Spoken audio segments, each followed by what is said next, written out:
Good afternoon. Police believe they have traced the mother of a baby boy who was abandoned on the front doorstep in Worcester in July. The baby, who was named Joseph by hospital staff, was found outside a house in the Lower Wick area of the city. The woman, believed to be his mother, and a man in his 20s were arrested by police on suspicion of child neglect. They've now been released on bail. The first cases of the tree disease ash dieback have been found within the National Forest. The forest covers parts of Derbyshire, Leicestershire and Staffordshire, and there's been increasing concern about the devastation it could cause.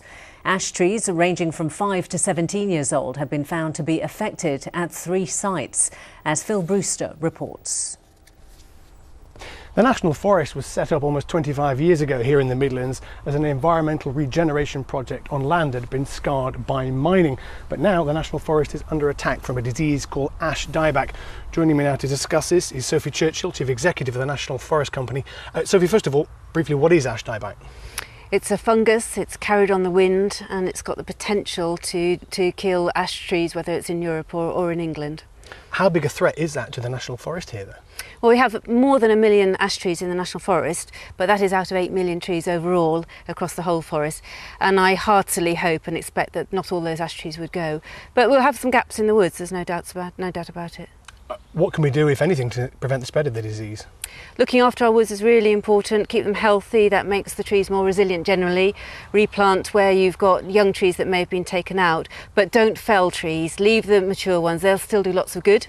And if you've got hedgerows with mature ash in them, think about perhaps replanting with some lime and some oak just down the hedgerow. OK, Sophie Churchill, thank you very much. Of course, well, every dark cloud does have one silver lining. When these ash trees eventually decay, they will provide some valuable habitat for insects and birds, but obviously the potential loss of 15 to 20% of the National Forest would be a big blow. That's Phil Brewster reporting. The new governor of the Bank of England will make his first major public speech later today at a business event in Nottingham. Mark Carney has been invited to the city by CBI East Midlands, the Derbyshire and Nottinghamshire Chamber of Commerce and the Institute of Directors.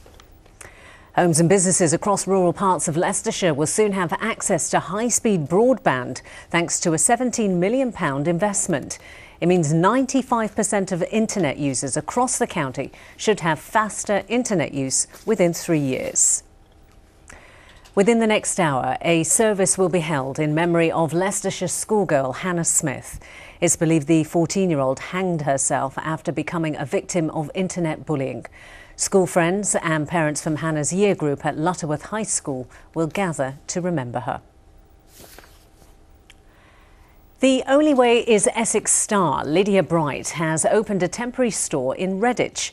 The ITV2 celebrity is using one of the empty units at the Kingfisher shopping centre to sell clothes based on Essex fashion with her sister Georgia in the pop-up shop. It really gives you a chance to engage with your audience and with your customers and see if it's a correct location if you're maybe looking to move there on a permanent basis. It's also really great for us. Our benefit is because we've got our online site, so it's really great to kind of come and meet customers and they can have a little look at our products and then we can make them aware that we actually sell online as well. So pop-up shops is actually an initiative that originally came from America. It's worldwide now. But this is the first time that Redditch and the Kingfisher shopping centres had a pop-up shop, and we were really pleased when Lydia came to us, as we were actually the only ones in the Midlands to be chosen, so we were really pleased with that initiative to come here.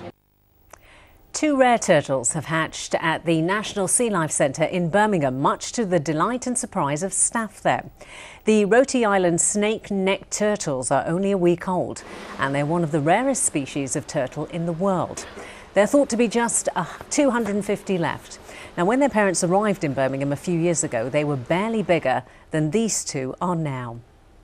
They've grown rapidly over the years, and fortunately they've mated and produced a batch of eggs now. Of that batch of eggs, only 2 have hatched out. But it was a shock to us because they bury their eggs in the sand, obviously like all turtles do. And we just happened to be looking at the tank one morning, ready to do the routine cleaning. And lo and behold, there were 2 tiny little turtles swimming around. And the tiny turtles are expected to go on display to the public at the end of the week. Now let's get the weather forecast from Lucy.